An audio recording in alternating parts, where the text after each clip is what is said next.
That's the new tariff the U.S. just placed on Canadian goods. The headline sounded distant politics policy press conferences, but it didn't stay distant for long, because the price of trade doesn't stop at borders. It waits quietly at the checkout counter. It hides in your grocery bill, your dinner, your morning coffee. When a tariff rises, it ripples through rail lines, warehouses, and shelves that look the same, but suddenly cost more to fill. What feels like a government feud is really a tax on everyday habits, spread thin across meals brands and moments we thought were safe from geopolitics. So, how deep does it go deeper than you might think? From the beef on your grill to the syrup on your pancakes, some of the most ordinary foods in your kitchen are caught in the crossfire. Tonight, we'll uncover 7 Canadian foods that could quietly double in price if this standoff holds. Stay until the end because one of them might already be in your cart. 1. Beef. The same cut crosses once, the price crosses back. In the past few weeks, Americans have started noticing the quiet jump at the butcher's counter. Ribeye that sold for $12 a pound now sits closer to $14. Ground beef, once a weekday staple, creeps up by quarters every grocery trip. Chain restaurants are rewriting menus mid-quarter, cutting ounces to keep combo prices steady. It's not a shortage. Not yet. It's a widening gap between what beef costs to move and what people can afford to eat. And at the center of that gap sits a new 10% tariff on Canadian goods. It was announced as a policy move, not a punishment. But tariffs rarely travel alone. They bring paperwork, inspection delays, and higher insurance costs. In beef, where the border has long been a handshake, those frictions sting fast. To be specific, the United States imports roughly $3 billion of Canadian beef every year, fresh, chilled, or frozen. The two countries built an integrated system over decades. Cattle graze in Alberta, finish in Nebraska, get processed in Manitoba, and shipped seamlessly across that invisible 49th parallel line. It's not two industries. It's one circulatory system, and one pulse can't rise without the other feeling it. Calves are raised, fed, and finished in cycles planned months ahead. Feed costs, market weights, and transport schedules are balanced with near-surgical precision. When a tariff lands mid-season, it doesn't just change the math. It scrambles the rhythm.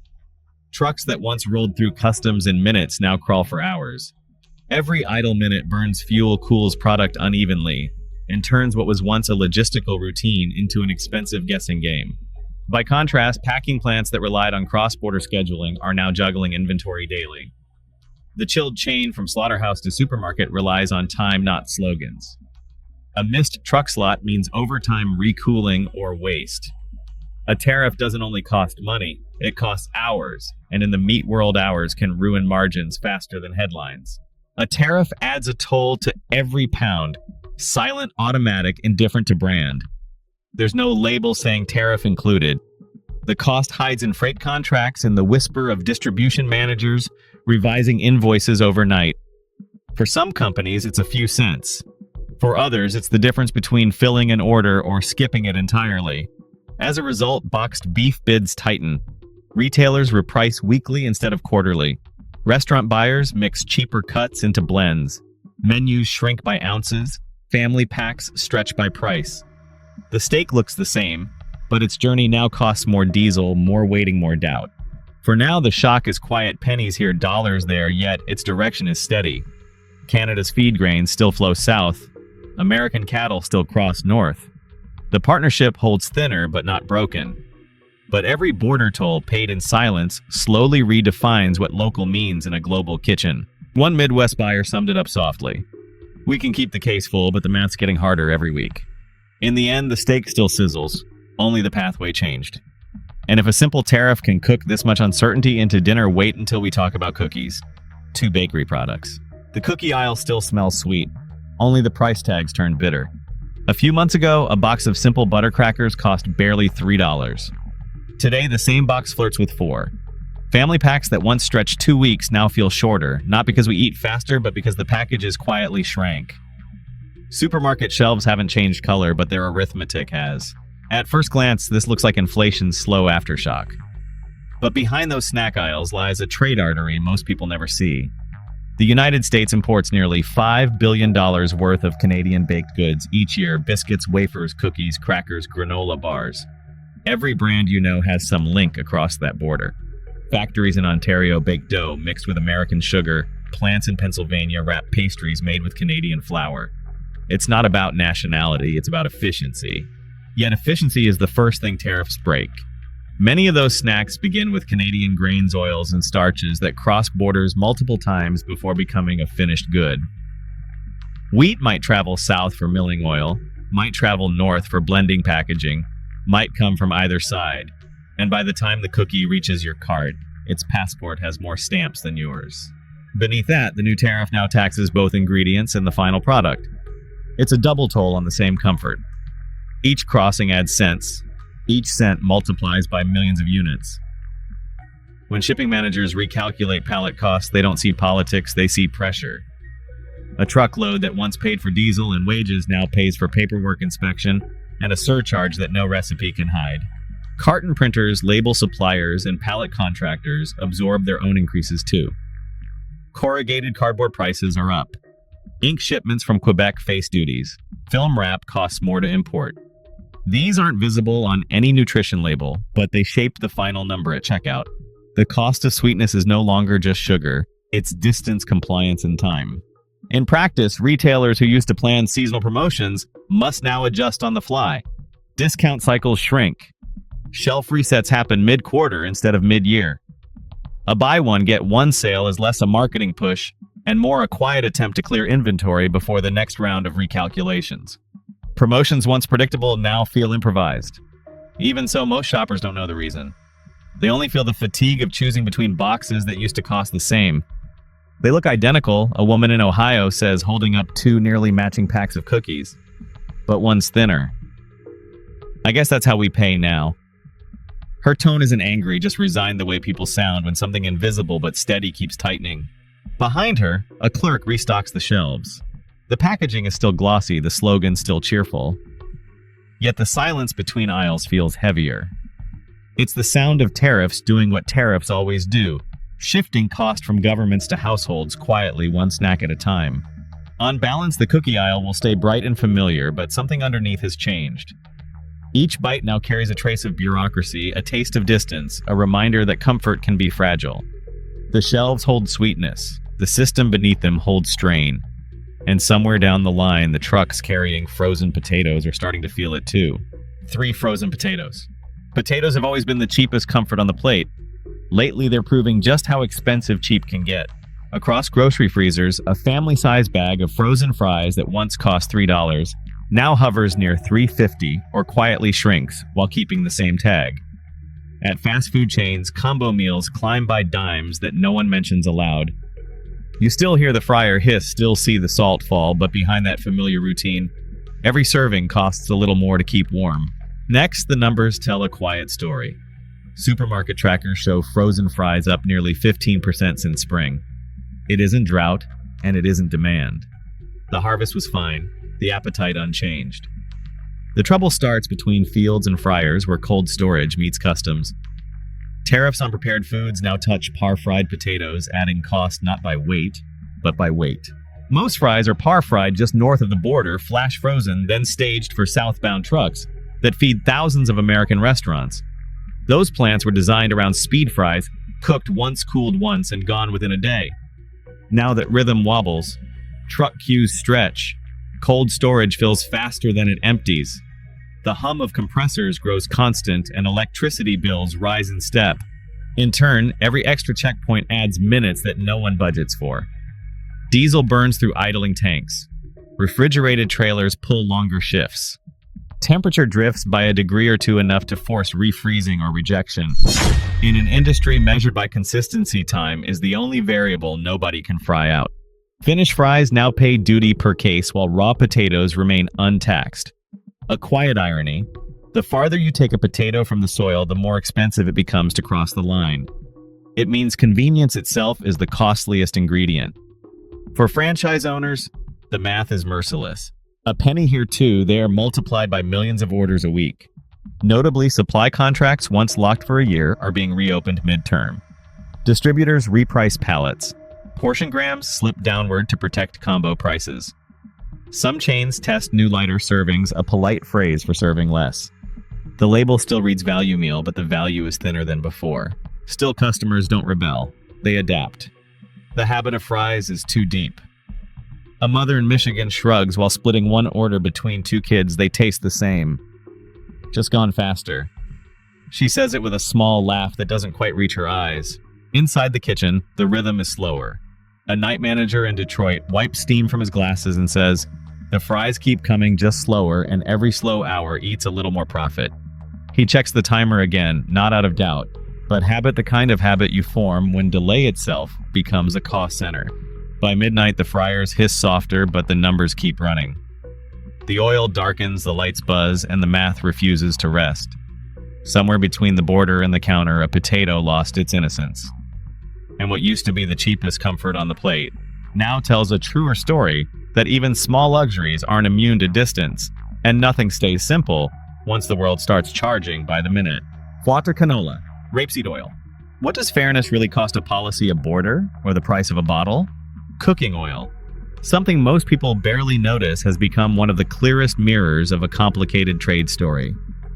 In grocery aisles and restaurant kitchens, prices for canola oil have climbed about 12% since midsummer. Not because of bad weather or crop failure or sudden demand. The plants grew just fine. What changed was the paperwork that follows every drop once it leaves Canadian soil. To begin, Canada crushes and refines most of North America's canola. Fields stretch from Alberta through Saskatchewan, producing a pale yellow seed pressed into oil that flows south in steel tanks for bottling, frying, and salad dressings. It's a routine so old that no one questions it until a tariff turns routine into risk. Meanwhile, Washington's new trade measures were meant to restore balance between agricultural partners. Officials argued that Canada's domestic energy and farm programs gave its exporters an edge. Ottawa disagreed, calling the move a political gesture wrapped in fairness language. Neither side used the word retaliation, yet everyone knew what it was. Both governments promised protection for local producers, but few explained what that means for consumers who share the same brand's restaurants and supply trucks. By extension, once tariffs entered the system, the delays followed. Oil shipments that once cleared in hours began to linger at crossings. Trucks were rerouted to longer, less direct paths. Customs checks multiplied, insurance rates rose, and each of those steps added invisible weight to something that used to glide through quietly. When you pick up a bottle of canola oil today, you're holding not just the harvest, but the cost of time itself. As costs stack, both governments tried to soften the impact. Canada offered transport rebates for processors. The US gave small bottlers temporary import credits. The programs helped around the edges, but didn't shorten the waiting lines. Some producers call it a bandage on a slow leak. Others say it's proof that politics moves faster than trucks. Restaurants have already adjusted. Short-order cooks measure pours more carefully. Chain kitchens reduce fry cycles to stretch oil longer between changes. At-home bottles are a few ounces smaller, though the labels still look the same. For most shoppers, the story ends there, a quiet price bump in a smaller bottle. But the real change sits in the distance between two neighbors who once shared the same harvest without question. In plain terms, what's happening with oil is not just about food. It's about how trust and trade are built, strained, and rebuilt again. Dr. Elena Walsh, an agricultural economist, explained it this way. Tariffs sound strong in speeches, but they behave like slow leaks. Every day they stay in place, a little efficiency seeps out of the system. You don't see it right away, you feel it months later in the price of lunch. The oil still gleams clear in the bottle, but clarity in trade is harder to find. Two countries standing side by side now cook from the same recipe with separate ledgers. And somewhere between fairness and pride, a quiet cost keeps simmering, one no kitchen can fully hide. 5 ounce. Steam curls from the bowl, the real heat started miles away. Across the country, breakfast feels a little thinner. The boxes haven't changed much. Still the same smiling oats, still the same slogans about heart health. Yet the pour looks smaller, and the price a touch higher. Since spring oat cereals and bagged oats have risen by high single digits, a quiet increase that finds you before you ever hear the word tariff. First off, most of the oats that fill American bowls don't come from American fields. They come from the wide plains of Canada, grown in the cooler belt that oats prefer. For decades, that cross-border rhythm ran like clockwork. Trains loaded in Manitoba or Saskatchewan and rolled south to mills in the Dakotas, Minnesota, and Illinois. The U.S. handled much of the packaging and branding. Canada supplied the grain. It was a relationship so smooth that hardly anyone remembered it existed. Looking upstream, that rhythm has begun to stutter. New trade measures now require additional documentation on each rail shipment, even when the companies are the same on both sides. A train that once cleared customs in a day can now take 2. Crews idle while inspectors work through backlogs. Grain sits longer in storage. Rail yards collect fees that, like interest, grow quietly over time. Every pause adds cost, not dramatic, but cumulative. Afterward, the effects filter through the system. Mills have schedules as precise as clocks. Flakers and dryers are timed to the minute. One late delivery forces rescheduling overtime, and sometimes the expensive decision to import partial loads by truck. Trucking grains is like shipping air cheap per ton by rail, ruinous by road, yet more mills have begun to do it just to stay on shelf.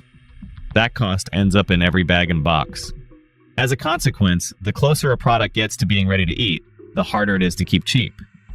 Raw oats still move freely, but flavored mixes, instant packets, and granolas now pay duties as processed food. The math is simple. The more value added before it crosses the border, the more the border charges for the privilege. And that small tariff repeats across every container, invoice, and pallet, a penny here, a cent there, until the consumer ends up paying breakfast's hidden toll. Mills have adapted as best they can. Some now blend corn, rice, or barley into formulas once made entirely of oats. Others retool lines for smaller runs and shorter packaging cycles. Private labels shrink boxes or switch suppliers altogether. Each change keeps shelves from going bare but chips away at consistency. The flavor stays familiar, though the journey behind it grows less certain. A mill manager in Minnesota explained it quietly. "We can keep the line running, but every hour of delay becomes a penny you meet at breakfast." His words carry no blame, only fatigue. Oats were never meant to be political. They were meant to be steady. Ultimately, the spoon still moves in circles. The price moves quietly underneath. What was once the calmest part of the morning now hides the story of trains, tariffs, and timing proof that even something as ordinary as breakfast can feel the weight of distance. 6 maple syrup? "I've been buying the same syrup since my kids were little," an older customer said softly, holding a glass bottle up to the light. "It still looks the same. Just feels a little farther away. The Sunday pour still looks golden, but sweetness doesn't flow as easily anymore." For generations, maple syrup has been one of those rare things that felt immune to politics, a slow, natural product bottled straight from trees and trust. But this fall, the numbers told a quieter story. Prices at major grocery chains have climbed nearly 10% since early autumn. Canada, which supplies about 3/4 of the world's maple syrup, now faces heavier paperwork and new U.S. duties on value-added sweeteners, a category broad enough to catch even the purest syrup in its net. At first, that might sound like a technical detail, but in practice, it reshapes an entire ecosystem that once moved like sap in spring, steady, seasonal, predictable. Most of Canada's syrup flows through a single provincial cooperative that manages quota storage and pricing for hundreds of small producers. It's a safeguard meant to keep farmers stable through short seasons and long winters. But when tariffs and new labeling rules appeared, that stability cracked. Beneath that, warehouses in Quebec that once sent bulk barrels south began to hold shipments waiting for clarity on new customs categories. Each delay carried storage costs, and each new form added labor to an already narrow-margin business. For bottlers in Vermont and Maine, who rely on Canadian syrup for consistency and volume, those pauses meant fewer shipments and thinner inventories. It's a strange irony. American breakfast tables depend on the very syrup that American policy now taxes. Over time, the story thickens like the syrup itself. Because maple isn't just another ingredient, it's a cultural shorthand for purity, place, and pride. The cooperative's marketing used to promise one truth, 100% pure, 100% Canadian. Now that label competes with new blends and alternate claims product of North America, Canadian and US-sourced local bottling. The differences are subtle, but for loyal consumers, they feel like a loss. When identity travels across a tariff line, clarity turns cloudy. And it's not just national emotion. Tariffs change business math. Exporters in Canada lose efficiency. American distributors face higher input costs, And even local producers in Vermont struggle to compete with syrup that's been taxed, relabeled, and repriced. Every side pays for protection that protects no one completely. Trade analyst Mark Delaney put it this way: tariffs on cultural goods cut deeper than tariffs on commodities. They don't just shift price, they shift perception. Once consumers start asking where something really comes from, you've already lost part of the story. His words linger longer than any headline because syrup has always been about trust, a product defined by transparency, now clouded by paperwork. In the end, the bottles still gleam amber in store windows. The pancakes still soak it up. But something intangible has changed. Sweetness is now measured not only in flavor, but in effort. In the distance it travels, the forms it fills, the small costs that add up before breakfast even begins. And just as syrup feels the weight of policy, another kitchen staple is already caught in the same tide, one that begins not in the forest, but in the fields. Wheat, pasta, and bread. The daily grains of life are about to face their own reckoning when tariffs meet the dinner table. 7 durum wheat pasta. The dough turns smooth under your palm. The price no longer does. From the grocery aisle to the restaurant kitchen, pasta, once the most predictable item on any shelf, has begun to edge upward. A box that cost $2 last summer now nudges closer to $2.50. Family-sized packs shrink, portions tighten, and what used to be an afterthought at checkout now joins the long list of foods quietly repriced by distance. From there, the story starts in the field. Durum wheat, the dense golden grain used for pasta, is not grown everywhere. It needs a particular mix of dry air and cool nights found mostly across the prairies of Canada and the northern U.S. plains. For decades, mills and pasta makers treated that region like one shared garden: Canadian grain, American mills, Italian techniques. The flow was simple. Canada sent the grain, the U.S. milled it into semolina, and the world twirled the results on its forks. Consequently, when tariffs arrived this year, they landed on more than flour. Raw durum still crossed freely, but milled semolina and finished pasta fell into the processed goods category, meaning extra duties, new forms, and longer routes through customs. The closer the product got to ready to eat, the more expensive it became to move. Tariffs, as one importer put it, don't hit the field, they hit the fork. Mills began to adjust. Some blended in softer wheats to stretch limited semolina. Others accepted slightly lower yields from each batch just to keep machines running.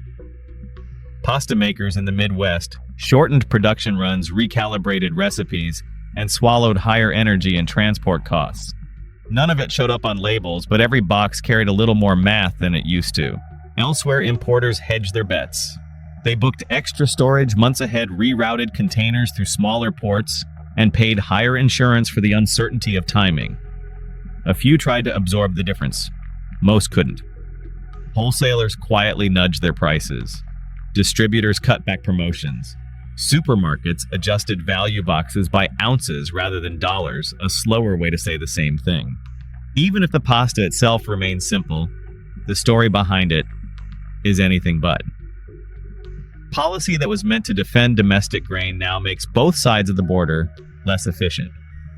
Canadian exporters lose margin on processed flour. American bottlers pay more for packaging and freight. In a market so intertwined, protectionism feels less like a wall and more like a tangle. Brand loyalty helps, but not indefinitely. Shoppers still reach for the same names, but notice the lighter feel in the hand. Restaurants swap imported spaghetti for regional blends. Chefs shorten menus to keep supply predictable. What was once just dinner now carries the faint taste of negotiation. A lot of the durum is still excellent, says a pasta buyer in New Jersey. Quality hasn't slipped. The friction's all in the paperwork. Every new form adds a few nickels, and every nickel finds its way to the shelf. He's not bitter, just tired, the kind of tired that comes from watching something sturdy turn fragile by inches. On reflection, the pasta still cooks to perfection, firm and golden, just as it should. Only its story has changed. Al dente stays honest. The journey got tougher. And as tariffs ripple through wheat, syrup, oil, and meat, what once connected kitchens across borders now measures how far a meal has to travel to stay the same. Eventually, the shelves may shift, the prices may rise, but the story behind them is still ours to understand. Trade, after all, is just another word for connection. And connection works best when it's seen clearly, not argued loudly. These tariffs and tensions may shape what we pay, but not what we value. Every meal, every grocery trip, every small choice becomes a quiet vote for the kind of system we want, one built on fairness that doesn't end at a border. So as you pour your coffee tomorrow or set the table tonight, remember, awareness costs nothing, but it changes everything. The world won't stop turning when prices climb, but it just might turn better if we pay attention to what turns with them.